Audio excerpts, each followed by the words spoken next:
for coming. So I'm Roz Palmer from Community Law Mediation. I'm the Education Manager. And over on my right on the screen is Brian Gillespie.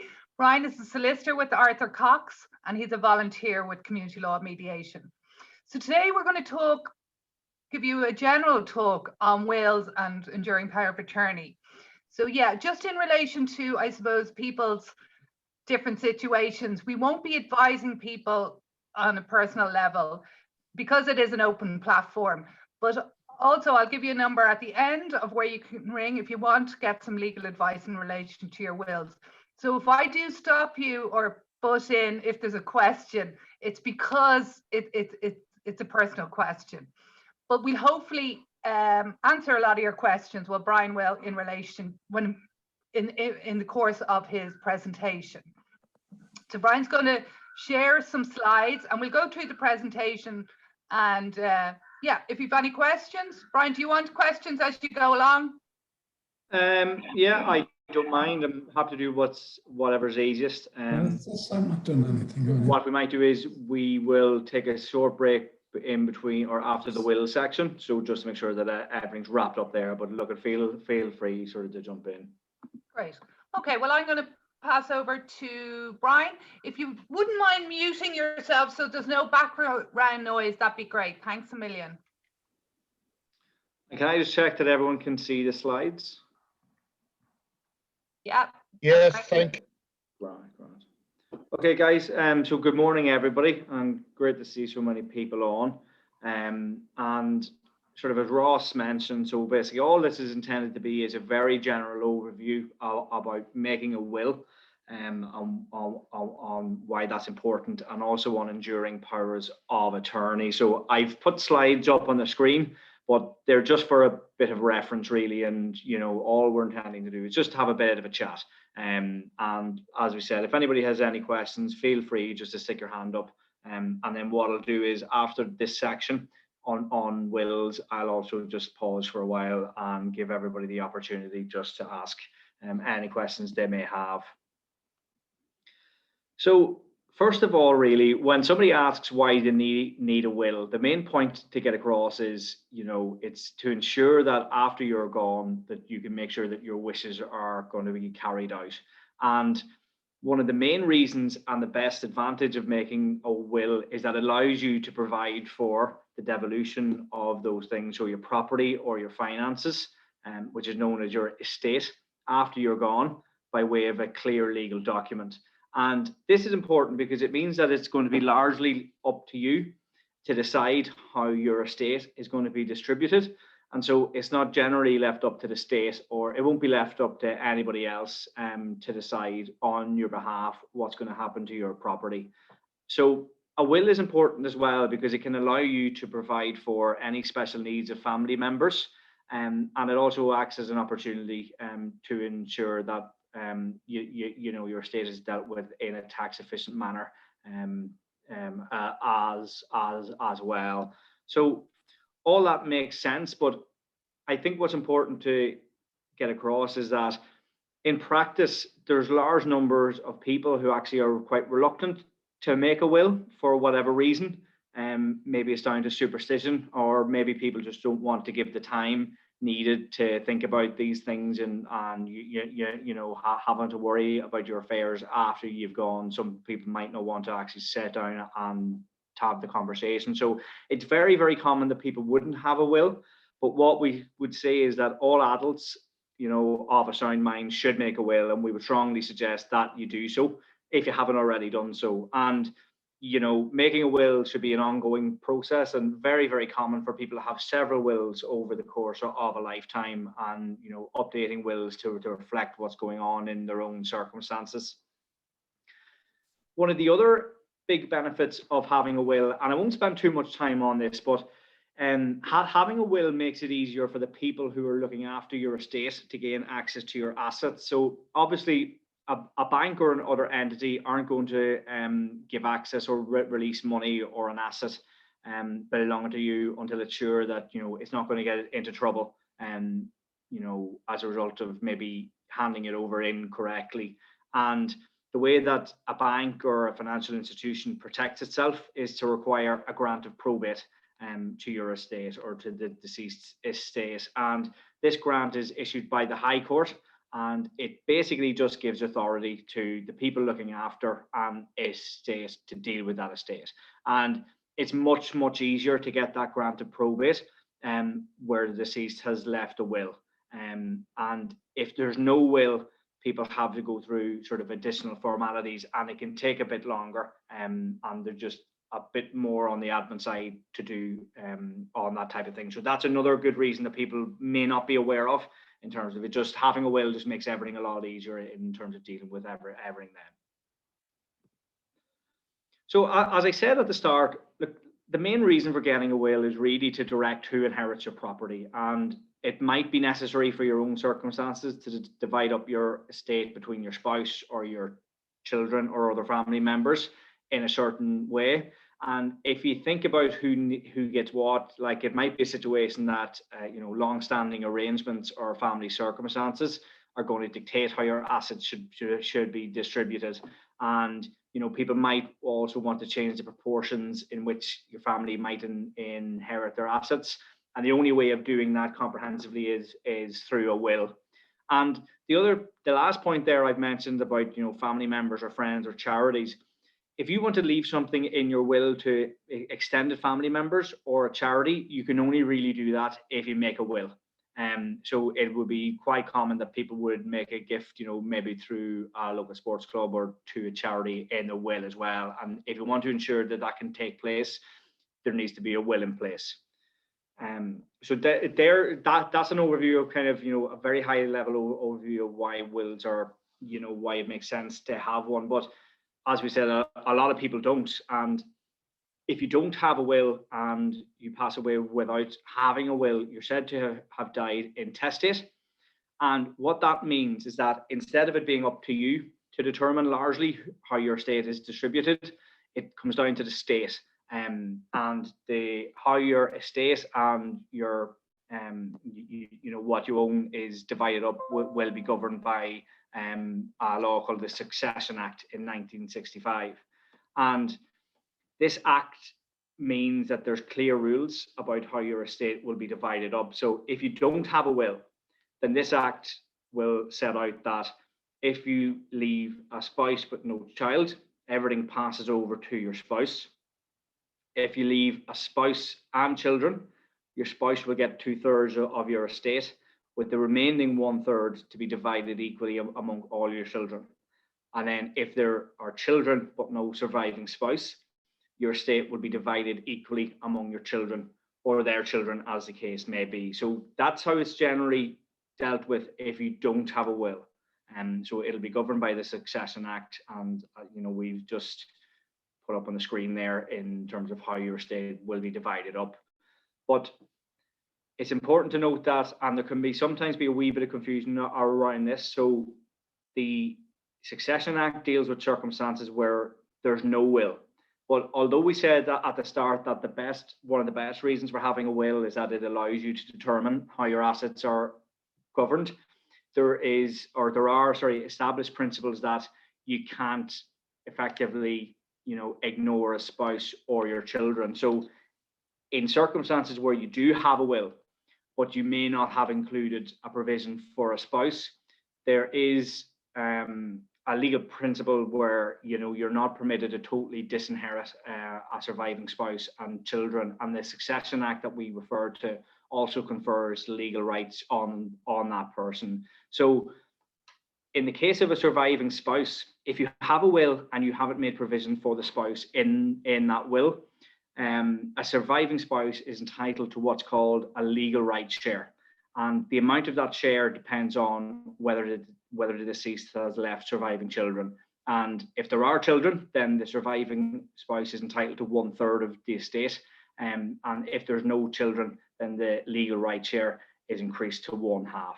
And in circumstances, the courts may have a power to permit a surviving spouse to appropriate the family home and contents in satisfaction of that right share. Now, there are exceptions to this. It's not always the case that if you have a will and don't include your spouse, that your spouse will have a legal right to make a claim. In circumstances where the surviving spouse is guilty of murder or attempted murder or manslaughter, then they're going to be barred from inheriting your estate in this manner. So that's about spouses. So if you have a will but don't make provision for your spouse, this is how it's dealt with. And then if you have a will but don't make provisions for your children, now it's slightly different. So children don't have an entitlement to a specific share of their deceased estate, but what they're allowed to do is make an application under the Succession Act if they're dissatisfied with the provision that's been made for them. And really, what the court are look at is they're going to look at whether the person who's made the will has failed in their moral duty to make proper provisions for the child in accordance with their means, and that's whether by the will or by any other reason. And in those circumstances, the court can order a provision for the child out of the deceased estate as the court thinks just. But in determining whether you have made proper provision in your will, it's an objective test. So the court will disregard any opinion that people may say that the deceased didn't have a duty to the child or that he fulfilled it. And there's a case that there was a farmer and his son had assaulted him previously, and the farmer left the farm in his will to his neighbours. So what the son actually did in those circumstances was bring an application under the Succession Act, and just setting out that his father hadn't made proper provision for him, and he was successful in that claim under the Succession Act. So that's circumstances where there is a will, but you may not have made adequate provision for a surviving child. Then it gives the child also the opportunity to make an application to the court in those circumstances. And very briefly, I'll just talk about legal formalities. And I'm sure most people know that wills have to be in writing, and it's got to be signed by the testators or the person making the will. And there has to be at least 2 independent witnesses. So, it's the old thing that people say, if you're leaving everything in your will to John, then John obviously can't be a witness to that will. And I know that CLM kind of would be able to advise that occasionally there are free will making clinics locally. So that's something that there may be able to give a small bit more information on. But I think that's there's I'm aware that I've went through quite a bit there. So if anybody wants to ask a question, please feel free to do so. There's one in the, I'm not sure, just in the chat there. If you have joint attorneys and one is not available or unable to be, I suppose, the executive, can the other person go ahead, e.g. parent and child, and say during pandemic situation at both hospitals? Eileen, do you want to ask that question? I think that maybe is that in respect of the enduring power of attorney? Yeah. Yeah, I think that's or the attorney, the next one. Yeah. I'll try and put everyone off. Yeah, I'm just going through. If anybody wants to ask a question, if you want to maybe put your hand up, or even just put yourself off mute if you touch the screen and jump in. And okay, I wouldn't mind asking one. Sure. Yeah. It's Lydia Falls. Oh, hi Lydia, I can see you now. We're back in the room. Perfect. Right. My question is this. Supposing, well, I mean, obviously this is going to have some personal relevance to me. You have a number of children, and one of them has benefited more than the others during your lifetime for reasons. In this case, this particular child had mental health issues, but she's now well. And therefore, it now seems to me that she's on a level playing field with the other children. She's since got a partner and they've got houses and so on. can you in your will explain why you would be giving her less? I mean, can you put in a phrase to the effect that to this particular child, so much less the amount she received during my lifetime? I might jump in there, Lydia. I suppose we would say maybe have that conversation now with your children. Yeah. To be honest, because I suppose I think I was talking to you before, like we do mediation and it can cause conflict after you're gone. So I suppose really is to have that conversation now with as a group with your children, so that it's all clear and understood. Because it might be interpreted different when you have a will, and you know, so I would say have the conversation with your children now. Yeah. Yeah, thanks. That's good advice. Thanks. Yeah, and just on this, so this again comes back to the whole thing about whether proper provision has been made, and you know, that being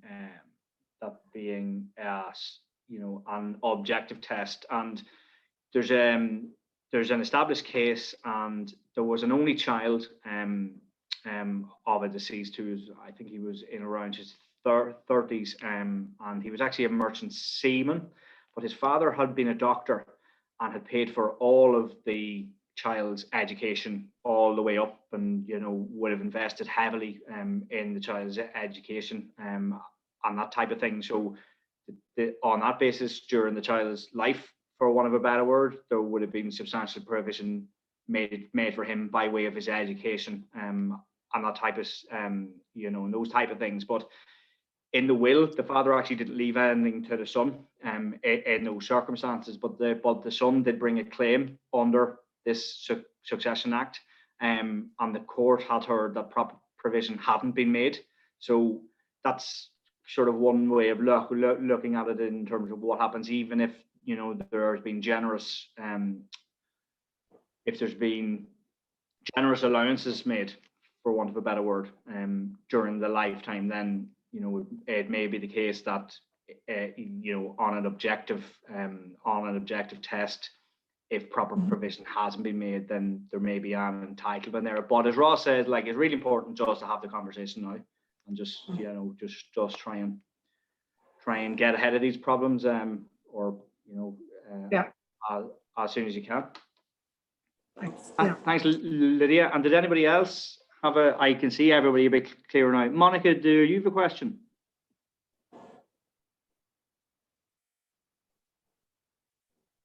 I just can't hear you at the moment, Monica. If you tap your screen where the red microphone is. Yeah. There you go. What is grant of Probate? What is that? It's effectively what's the best way of describing it? It's effectively like a certificate from the High Court, just saying, or just providing authority to the people who are looking after your estate, just saying that they're allowed, that they're able to do so. That's all that is. It's just an administrative thing. And is that easier to get than power of attorney? Is that easier to do than giving a person power of attorney? But there are separate issues. So we'll be talking about power of attorney in the next section. But a grant of probate is effectively what happens after you've gone, and allowing the people who are managing the distribution of your estate access to your assets. Whereas a power of attorney is kind of, it's dealing with how you're managing your affairs when you're still here. And we'll be talking about that in. Well, what do you? Sorry, but what do you use if you just want to give your son and daughter power to or access to your money? What do you need to have just to give them access to your money when you're not able? When you're not able. Monica, we're going to talk about that next in the next slides. Right. Okay. Is that all right? Yeah. No problem. Okay. Does anybody else want to come in there? Yes, please. Yeah, how are you? My question is, in a partnership, if one partner dies and they don't have a will, what rights does the existing partner have if they haven't a marriage cert? Are they still married? They're not married at all. They're in a partnership. Okay. Ross, I think that might be going along the. You might, yeah, this is probably because every situation is very different. So for Brian to answer your question, he'd probably have to ask you another 10 questions. So this is where it gets into the advice, Edna. So what I would say to you is I will give you the number to ring to for our free legal advice clinic, that you can get advice on that. It's just sometimes it's not a straightforward answer. Right. Yeah. Okay. Thanks very much. No problem.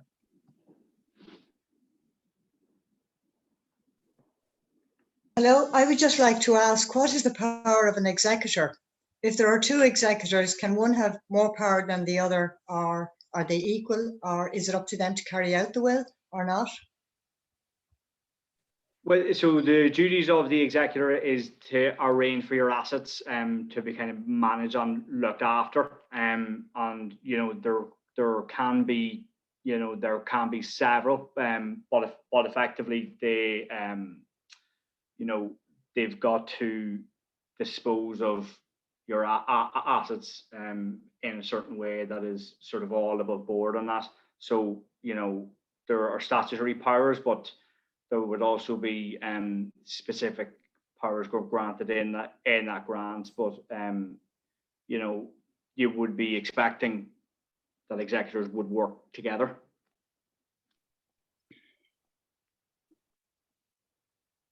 If they didn't, if they were kind of in opposite directions and one agreed with one aspect and the others was sort of left out, can that? Well, I suppose I'll just, it's very important to pick your executors.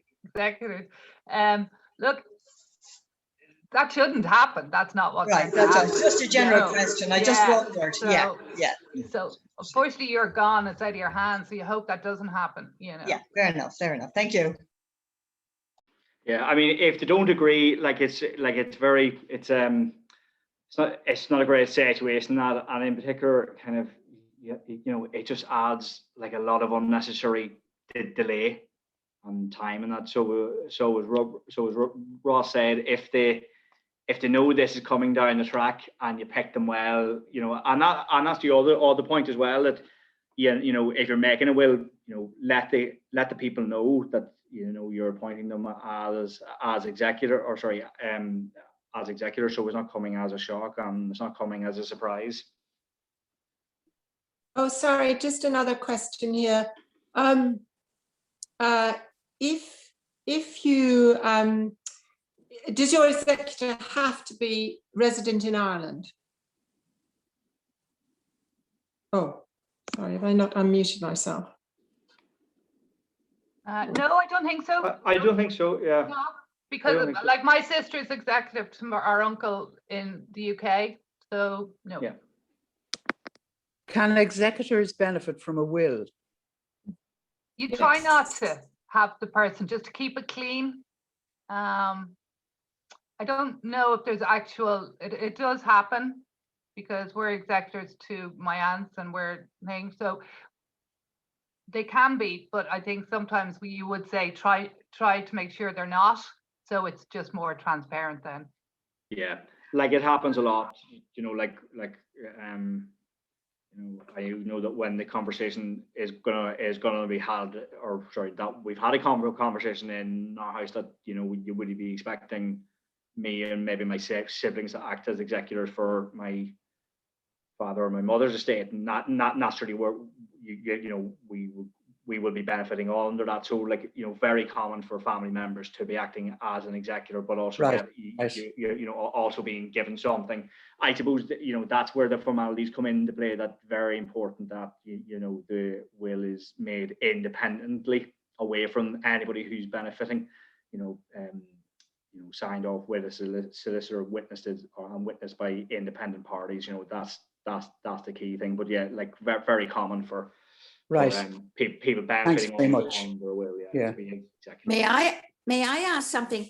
If somebody has received substantial gifts during their lifetime from the person they're inheriting from, does that mean that that is reduced?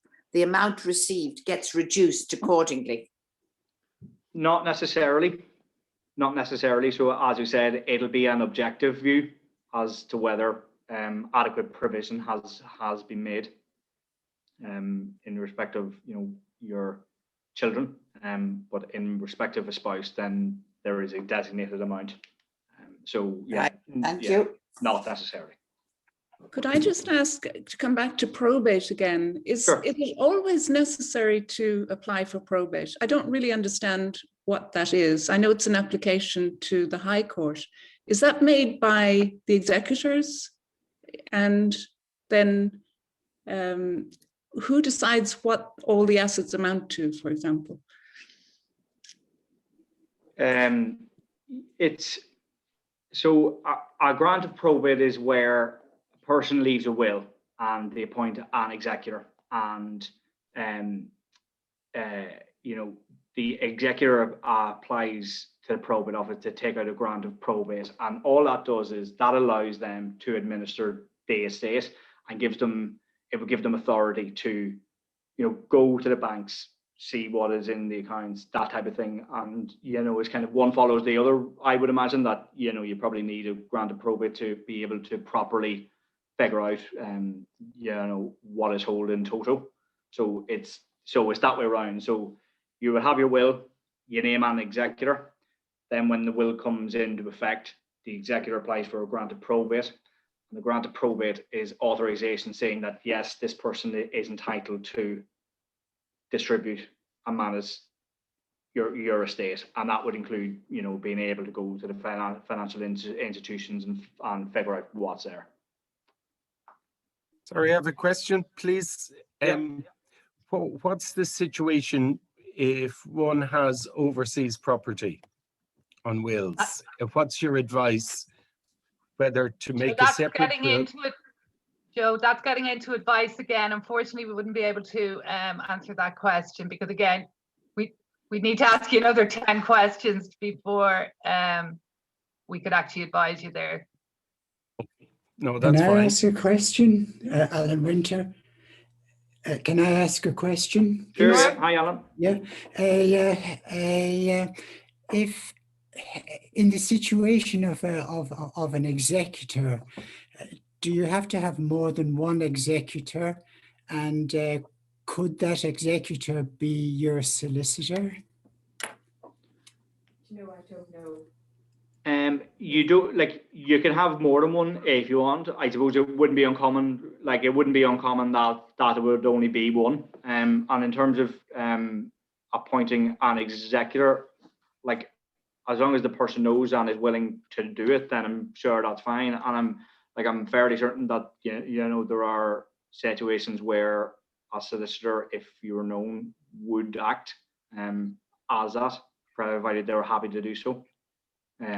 But in circumstances where, I'm just speaking from personal experience, where I know that that person actually had an ongoing relationship with the deceased, and that they were acting as executor for the will, because in that situation, the deceased wanted to ensure that the family didn't have the deal. So Okay.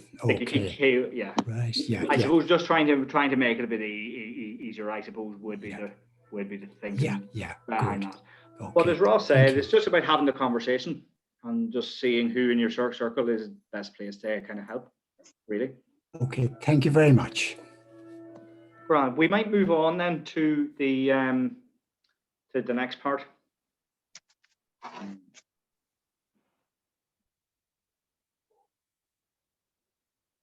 So let's pull this up.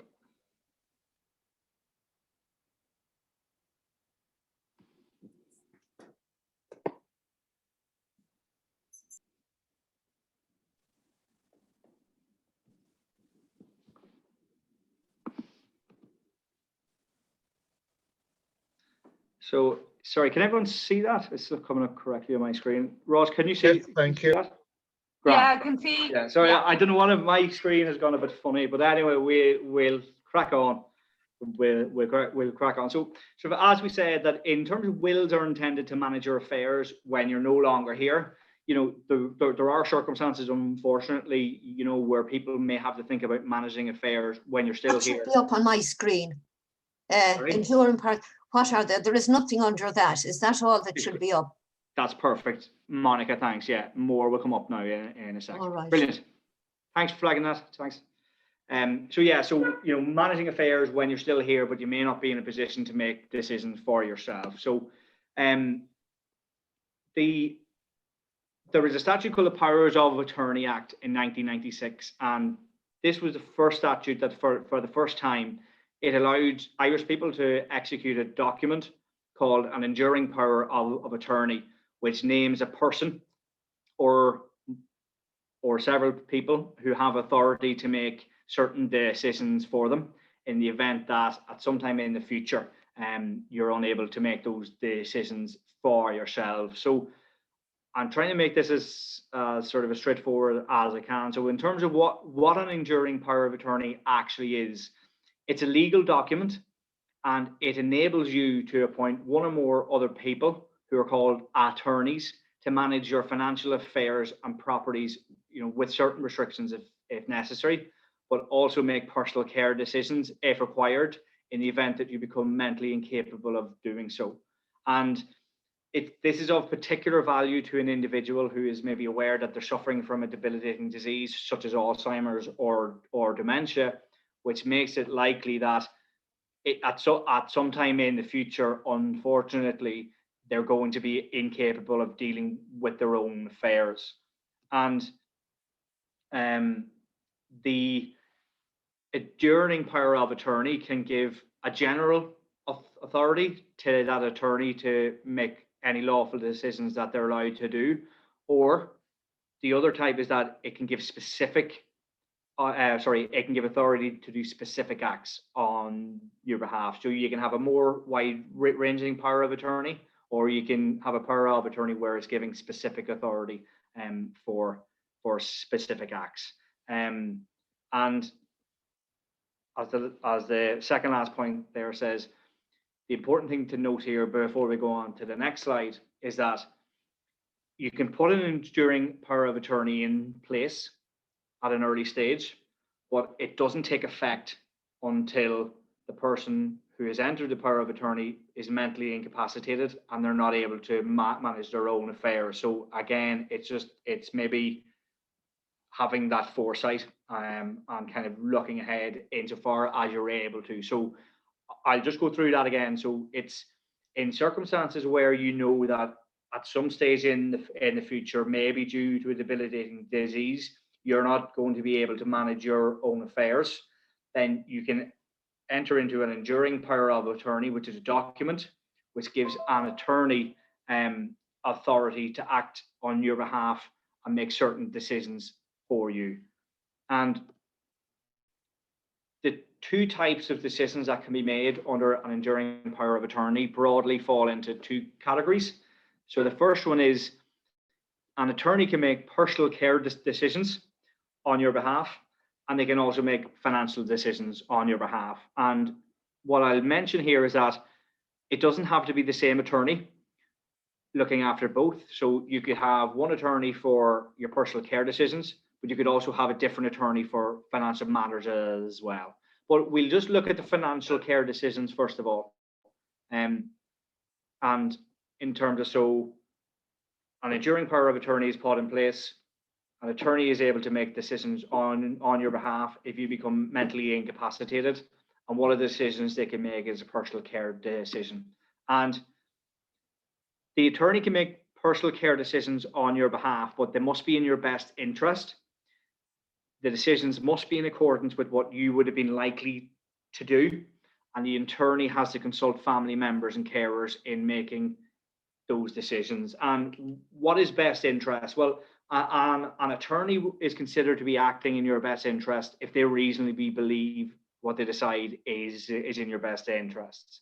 And what is a personal care decision specifically?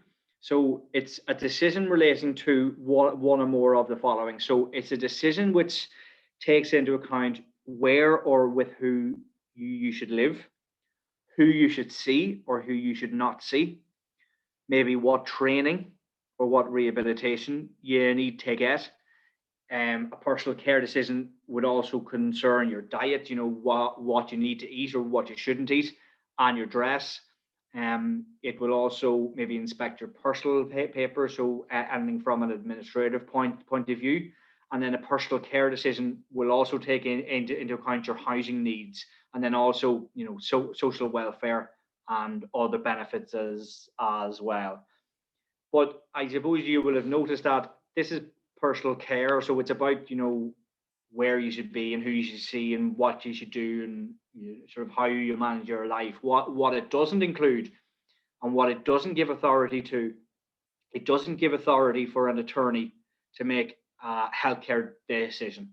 So in the event that, and I know that sometimes the borderline between personal care and healthcare may not be clear, but in the event that the person who has made the power of attorney needs specific healthcare, and if there's no advanced healthcare directive, the decision would be made more than likely by the doctor involved on clinical grounds. So it's not the responsibility for the attorney to decide what happens to you in respect of healthcare decisions. Now, if the attorney is aware of what you would have chosen in those circumstances, then the doctor can take that into account, but always in accordance with medical council guidelines.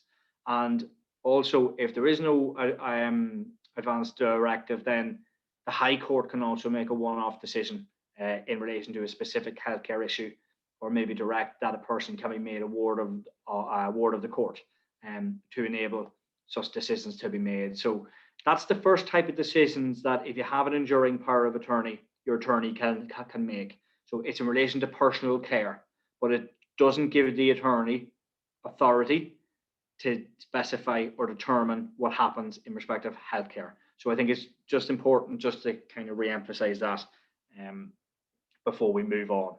And the second type of decision that the attorney can make is in relation to financial affairs. And financial decisions, pretty straightforward. It's all decisions about your money or your property or other assets, including your income and your pension, as well as any business that you might have been involved in at the time that you lose capacity. And the financial decisions are really whether to sell or maybe rent your property, including your house or your farm, and also how to maybe invest your money and that type of thing. So it's really taking control of your finances and being able to make decisions for you because you're not in a position to do so. And I've just added a point there because I noticed somebody had raised a point about maybe joint accounts previously, and people might think, what happens if your property, as is quite often the case, that your property might be in joint names with someone else. And it's just important to point out that even if all of your property is in joint names with your spouse or civil partner, then you still have an entitlement to a share of that. And that share will depend on, the type of account that money is held in.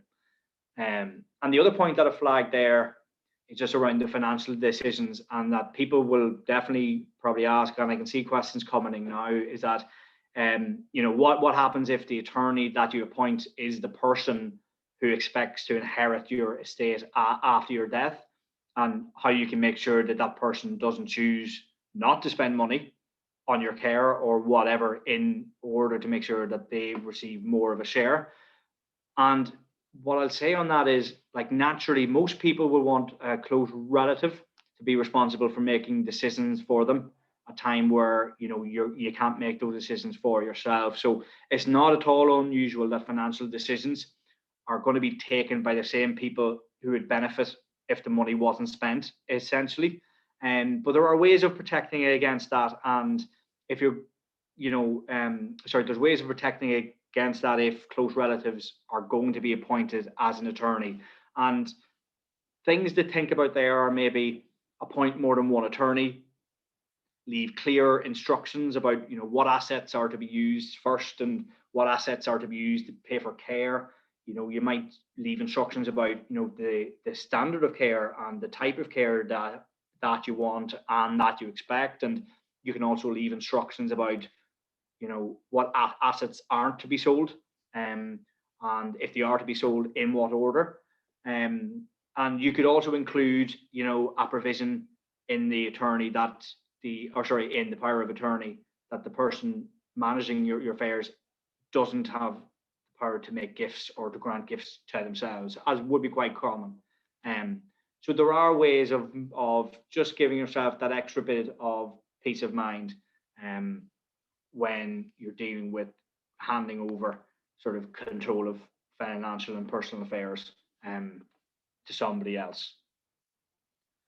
And that's generally, so that's what an enduring power of attorney is in very general terms, and the two main types of decisions that an attorney can help you and can manage, and that an attorney will manage. Okay, so I want to just talk about in circumstances where this may be something that you need to do, and this may be something that may be on the horizon. Then in terms of actually how you make an enduring power of attorney, the first thing that has to be said is that you must have mental capacity at that stage to execute an enduring power of attorney. So that's the very first line in the sand, is that this must happen. The enduring power of attorney for you to enter into, it must happen when you still have capacity and mental capacity. In circumstances where you may become mentally incapacitated and have not executed the enduring power of attorney, then what happens there is the person who wants to look after your interests can apply to the High Court, and they can have you made a ward of the court. And in terms of the formalities, so I know that most people kind of listening, it's very clear that an enduring power of attorney, like, definitely, it involves a transfer of considerable powers from you to another person, and gives that person a lot of authority, obviously. But there are a number of safeguards, like really good safeguards that are designed to protect the person who is subject to an attorney from abuse of power, and that type of thing. And the procedure for getting a enduring power of attorney is somewhat complex. For example, it's more complex than other legal instruments that you may enter into, such as a will. And the procedure is that you have to use a solicitor and also a doctor. And the enduring power can only come into effect when those procedures have been followed. And also, the courts have a general supervisory role in the implementation of the power of attorney. So there's loads of safeguards in terms of needing medical and legal input before an EPA can come into effect. And just to give you a kind of an overview as to what that medical and legal impact might be. So an enduring power of attorney has to be in a particular format, first of all, but the things that it needs to include are a statement from you saying that you understand, that you understood the effect of creating the power of attorney and the impact that would have. Then you need a statement from a doctor which verifies that, in their opinion, you had mental capacity at the time the document was executed to understand the effect of the power of attorney. The third statement is a statement from a solicitor saying that the solicitor is satisfied that you understood the effect of creating that power of attorney. And then another statement from a solicitor saying that the solicitor is confident that you weren't acting under undue influence, so you weren't being pressured into the decision, or there wasn't unscrupulous behavior in the background pointing you down a route that you didn't want to go down. And then the final statement is a statement by the attorney or the attorneys saying that they understand their obligations and that they're agreeing to act as your attorney. So you can see there, it's a process that has a number of safeguards. So you have to give the first statement saying that you understand the impact of the power of attorney, and that you have, you know, that you understand what the document does. You need a doctor. The doctor has to say that you were fully aware at the time and had mental capacity at that time, and you understood the impact. And then a solicitor has to give two statements. So the solicitor also has to say that they're satisfied that you understood the effect of creating the power of attorney. And then the solicitor will also come in as another safeguard, saying that in their opinion, there was no undue influence, or you weren't being pressured into it, or being forced to do something you do. And then, of course, the attorney then, as a final point, will say that, look, we understand that we have been appointed, we know what our obligations are, and we agree to act. So once all those formalities have been taken place, there are at least 2 people have to be notified that this power of attorney has been made, and this is 2 people who aren't the attorney. So, you know, and I'm going to call these notice parties. So once this enduring power of attorney has been set up, people have to be notified, but it's people, for want of a better word, outside of the document. So it's not the attorneys and it's not you. So one of those notice parties has to be your spouse, or has to be your civil partner if they're living with you. If that doesn't apply, one of your notice parties must be a child.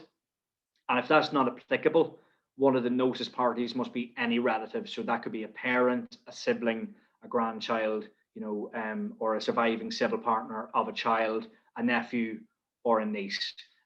So we have all the formalities to go through with the doctor, the solicitor, and the attorneys.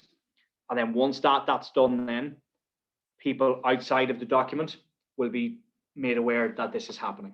So there's loads of safeguards in place there, and to make sure that people know that this is going to come in effect at some stage, potentially. And once all that is done, that means that the enduring power of attorney has been set up effectively, but it doesn't come fully into effect until it's been registered. And to register an enduring power of attorney, the future attorney makes an application to register that document to the registrar at the wards of court. And once it's been registered, that's it set up effectively. And after that, if the attorney has reason to believe at that stage that you're becoming mentally incapable, then they have to get a medical certificate confirming that you're incapable of managing your affairs. And that's generally the process. And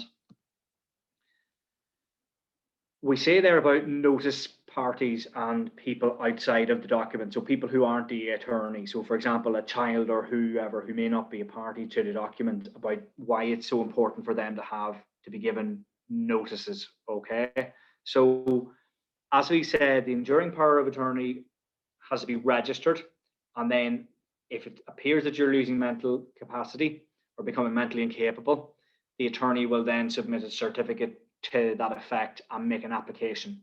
But another safeguard here is that before making that application, the attorney must notify you and the notice parties of their intention to make that application. And within 5 weeks of that application being made, notice parties can object, and they can lodge a notice of objection. So again, it's another safeguard. So for example, if an attorney is of the view that you're losing mental capacity and are going to submit this in, notice has to be given to the notice parties, and then they can make an objection then if in certain circumstances. And I just put up 2 kind of questions here that people may focus on in terms of whether good reason has to be given to objection, and sort of yes is sort of the short answer, is that they have to give detailed reasons for why they're objecting within the time period. And then in terms of what a valid reason would be, and this is why it's so important and why I really wanted to stress this point, is because the notice party really acts as a double protection for the donor, because the grounds upon which that person can object include if you haven't lost your mental capacity and you're still capable of managing your own affairs. So that's one of the grounds. The other ground is that the attorney who was appointed is maybe now not a suitable attorney and maybe shouldn't be looking after your affairs. And then the other grounds is that that attorney was maybe only appointed because they forced you to appoint that person. So again, another really good safeguard there. And I'll just go through in terms of, can anyone be appointed an attorney? But no. So although it can be granted to individuals or, you know, maybe corporations or whatever, an attorney can't be someone who's under 18. It can't be somebody with maybe insolvencies or bankruptcies. It can't be somebody who has a history of fraud or dishonesty. It can't be somebody who is being convicted of offences against you, and it can't be people who are disqualified under various statutes. And the last point there is an interesting one there as well. An individual or maybe a corporation who owns a nursing home that you live or are resident in, they cannot be an attorney, because there's obviously, you know, there's the potential for conflict of interest there. And I'm aware that that's a lot of information, and just what I've done here is just I've just put up a couple of questions that, you know, common questions about who to appoint. And one of the things is, you know, do you have to appoint a relative as an attorney? And the answer to that is no. You have full freedom to name any and all kind of attorneys as you see fit. The second one there is, sorry, just about the special skills point, is that whether, you know, when you're thinking about making an attorney, does that attorney have to have a special skill set? Kind of not necessarily, but for example, if you have a business or if you have investments and that they will need to be continued to be managed throughout the time that you do not have capacity, then it might make sense to employ people who are able to manage that effectively. But what's really important, and this is kind of what Ross said at the outset, is that you appoint a person or persons who are trustworthy, and you know that they have listened to you and will listen in the future, and take notice of your preferences and beliefs and your values, and that they're a really sound, they're of a sound nature to continue to act and make decisions for you in line with that history. So kind of, you know, your preferences and your beliefs, and that they're going to do what they genuinely believe is what you wanted to do and what the best thing for you would be. The other question I have is, if you appoint a relative, for example, can they make gifts of your property? So if you, you know, if my mother appointed me as attorney, and then would I be able to make gifts of her estate to me? No is the answer. And the only way that someone could do that is if you specifically provide that they're allowed to do so. So no risk then of you know, appointing an attorney and that attorney making decisions, then giving some of your estate to that person, unless you've expressly provided that they're able to do so.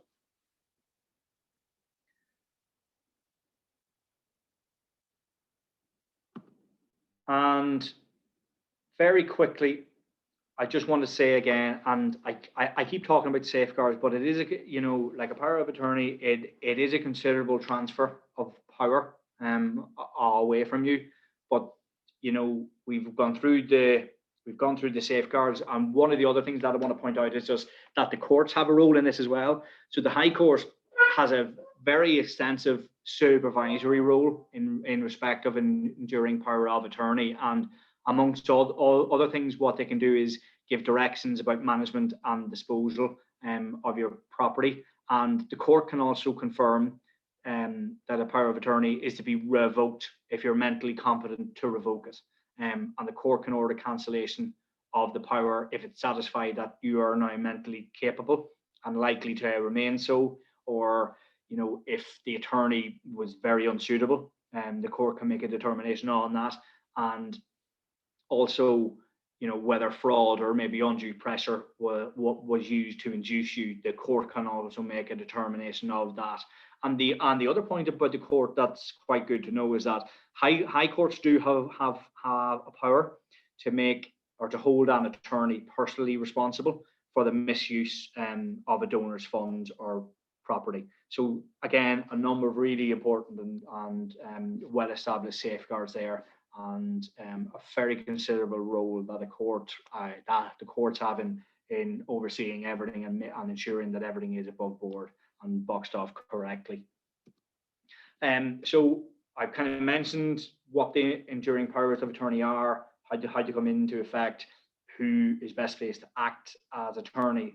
But what we want to talk about now very quickly, but before we wrap up, because I am conscious of time, is just if an enduring power of attorney is in place, well, what happens if we want to revoke that? And this is in two main categories here. So first of all, if you are mentally capable, an enduring power of attorney can be revoked at any time before an application is made to register it. So if it hasn't been registered and you're mentally capable, that can be revoked at any time. Okay. Now the second situation is after registration. So if the enduring power of attorney has been revoked, you cannot revoke that even if you're mentally capable unless you make an application to the court. And then it'll go through that process there, and then the court will make a determination as to whether you are mentally capable and likely to remain so. And that's kind of what we had just mentioned on the previous slide, about the role that the courts play in managing and supervising this. So that's revoking. So that's how we take it back. But in terms of termination, in terms of how it ends, so. An enduring power of attorney ceases on the death of the donor. So the person who made the power of attorney, and when they pass away, then the enduring power of attorney stops at that stage. But there's also circumstances where it will cease to have effect, and one of those that I'll mention briefly is if a spouse or a civil partner is the attorney, then that power of attorney will cease where the marriage or civil partnership doesn't exist due to annulment or divorce or dissolution. So that's one aspect. And then it ceases generally where the attorney becomes one of the people listed above when we're talking about the bankruptcy piece, people who are unsuitable. So if an attorney is suddenly deemed to be unsuitable, by, for example, if they're made bankrupt, or if they are, found to maybe have been convicted of fraud, or one of those exceptions that we talked about, in those circumstances, then the court again can make an order cancelling the EPA because the attorney is unsuitable. So that was I'm just conscious that there is a lot there, but the couple of things that I'll just flag at the end that really important to emphasize again, that the power of attorney, it doesn't become operative until the person who made it became mentally incompetent. And if it's the case that please God, that never happens, so you never get to the stage where you're mentally incompetent, the EPA just doesn't come into effect.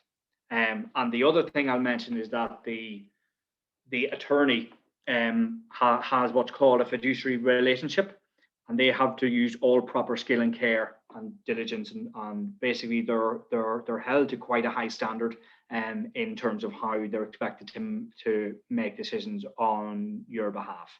And that was pretty much it. And I'm conscious that there was a lot there.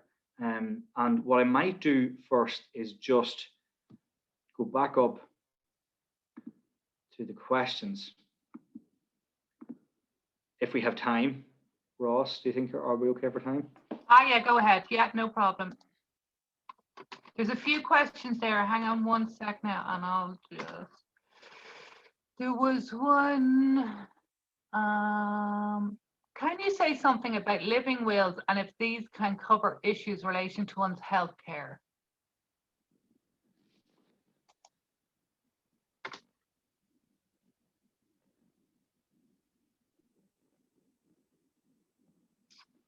Sorry, I'm just looking at this. So do you remember in one of the early slides where we said that an attorney can make personal care decisions, but what they can't make is they can't make they cannot make healthcare decisions. So they can't determine, for example, whether you have surgery or whatever. One of the ways of managing that and making sure that your wishes are set out is a way of an advanced healthcare directive, and that's also often called a living will. So I'm assuming that that's what that's relating to. But basically, all that is it's a statement about the type and extent of medical or surgical treatment that you want in the future. And it's on the assumption that you may not be able to make that decision at a time in the future. So that's what that's about, really. And you know, people normally, I mean, the most common one that people may know is a do not resuscitate order and that type of thing. But you know, there are, you know, it's really just a statement about the kind and extent of medical or surgical treatment that you want in the future. So that's what that is, and that's completely separate to an enduring power of attorney. Okay. I'm not sure if your sound has gone a bit funny there, Brian. Can you hear me? Did you? It is like a when you speak. That? Yeah, when you speak, it's like a crackle. Yeah, we can hear you, but there's kind of a vibration. There's nothing over your microphone or something, is there? It's a distorted sound. Yeah. Is that better now? No, it's only started now. But thank God.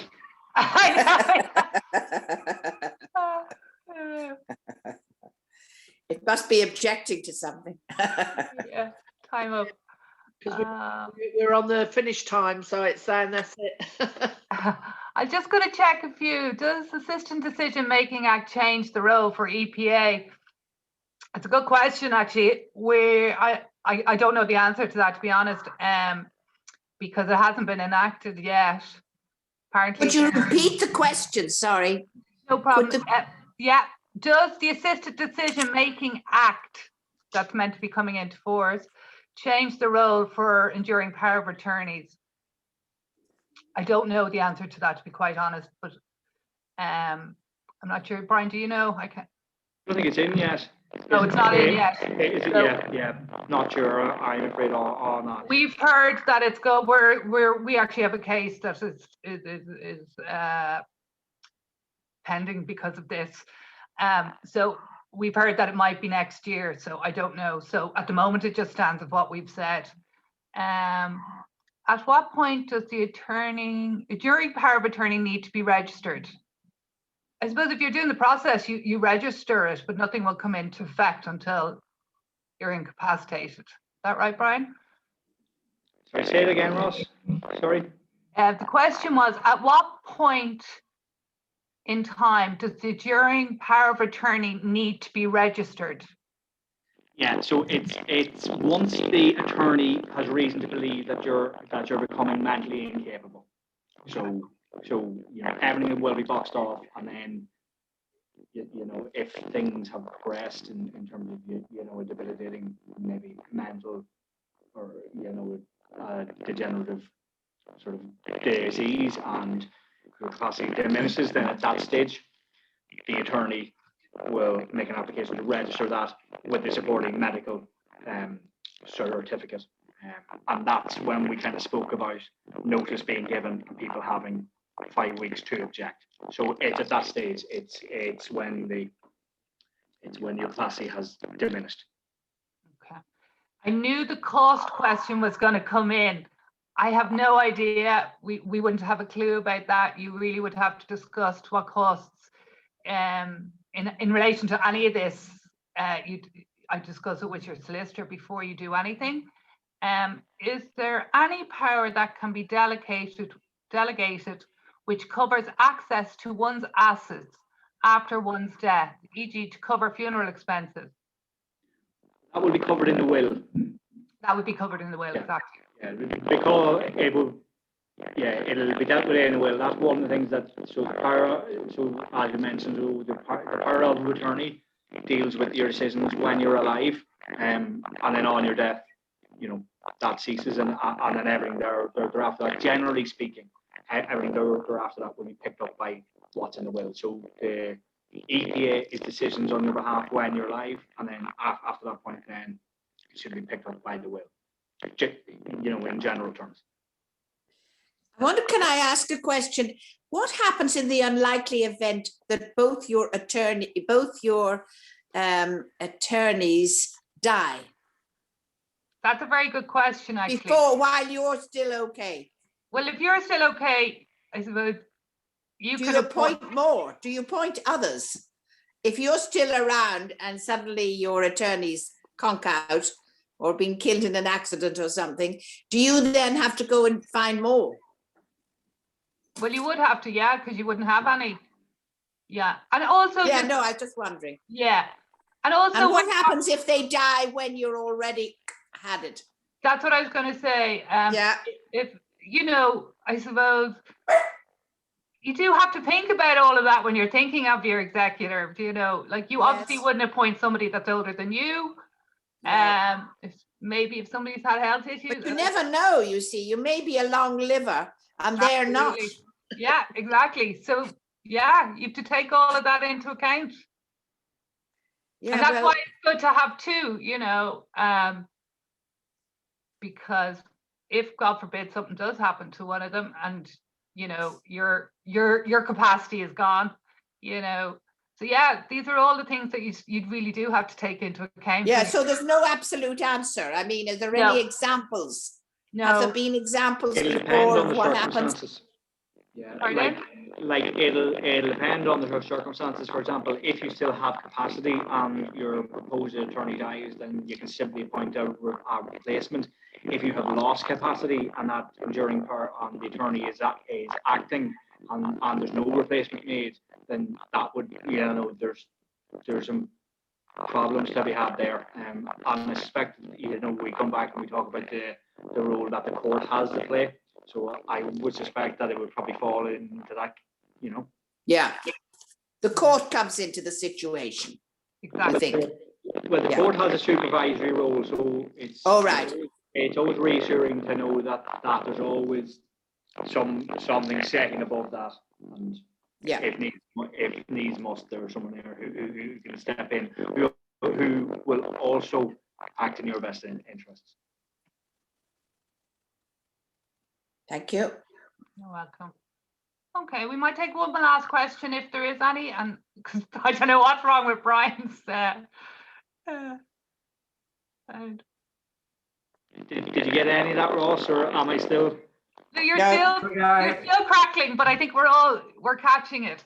Yeah, hi Ross. You managed to skip the question that I put on the Sorry. chat. Yes, I was wondering whether you could appoint an attorney to deal only with some of your financial assets. In other words, exclude, say, investment assets, but say leave joint accounts to your spouse or something like that.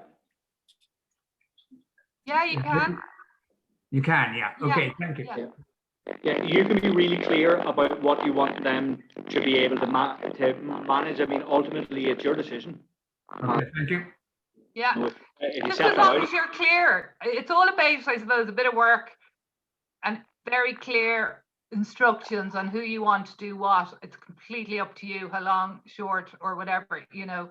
And the more you give the information, it's easier for the attorneys or executors, both, you know. So, yeah. Thank you very much. You're welcome. Okay, well, we might wrap it up then, if that's okay, Annette. Yep. Great. That sounds great. Now, we just wanted, Ros, people who had personal questions that we said, you know, they need to get in touch with you. Yeah.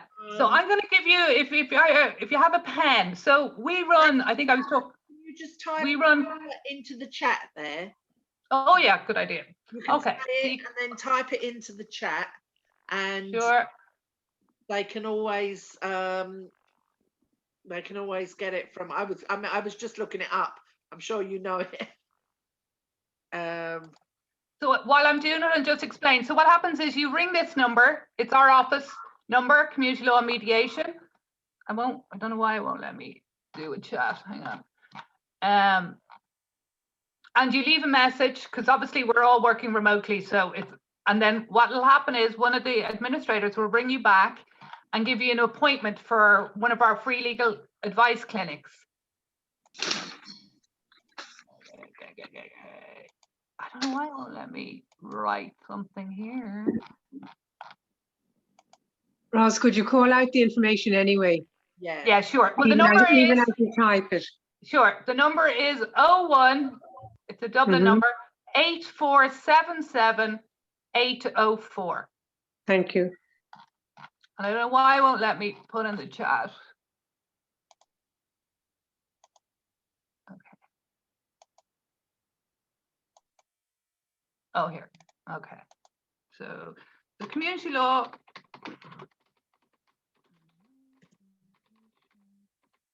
And then there's lots of information on your website at communitylaw&mediation.ie.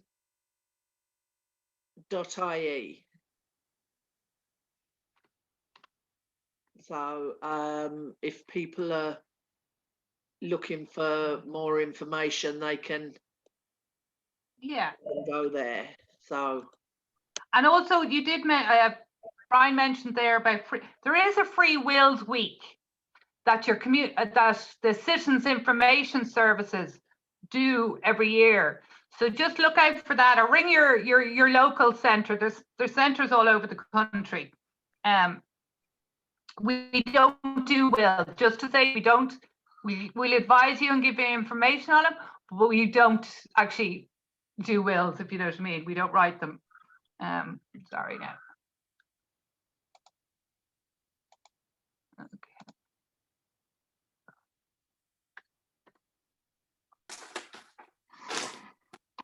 7, 8,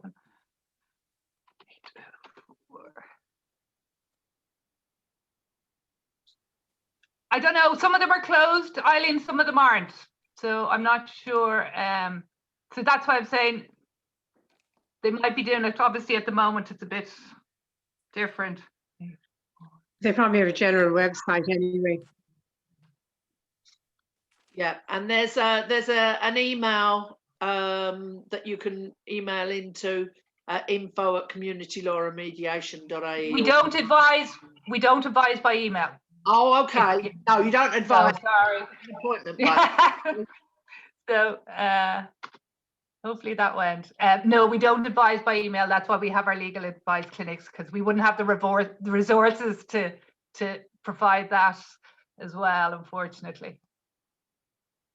Okay, And well, also thank you everyone for joining us, and apologies if you had problems with the link in the beginning, and I will resend out the link for next week and for the film later on this week. So listen, Roz, thanks ever so much, and thanks to Brian for giving up his time and doing that for us, and to Roz for organising it. So You're very welcome. No, you're very welcome. Thank you, Brian. Well done. No problem at all. yeah, we had 60 people there. Thank you. So that's Brilliant. great. And you know where to go if you have other questions to be asked. Exactly. Thank you so much. All right. Okay. Thanks a million. Thanks to everybody. Bye-bye. Everyone, have a good day. Bye-bye. Thanks indeed. Thanks, Brian. Bye-bye. Thank you. Bye.